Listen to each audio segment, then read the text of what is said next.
மகனும் செத்து போயிட்டான், மருமகளும் செத்து போச்சு. அட இந்த காலத்துல இப்படி ஒரு இடமா? ஆமாங்க, அதனாலதான் காலையில 6 மணிக்கு எந்திரிச்சு பரபரப்பா கிளம்பி நான் பாட்டி கடைக்கு போயிட்டேன்.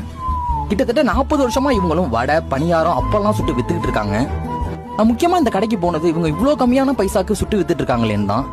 ஆனா அங்க போனா அவங்க வாழ்க்கையில் நடந்த ஒரு சில சம்பவங்களை சொன்னோன்னே என் மனசு அப்படியே உருகிடுச்சு.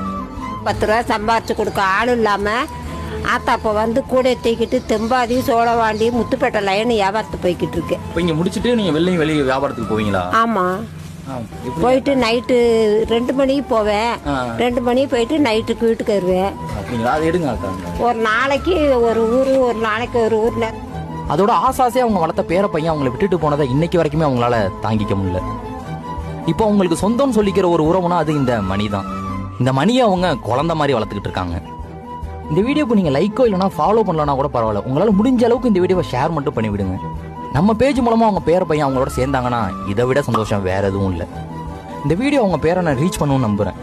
ஓய்வெடுக்க வேண்டிய வயசுல ஊர் ஊரா சுத்தி உழைச்சு சாப்பிட்டுட்டு இருக்காங்க. தயவு செய்து வந்து பாத்துக்கோங்க.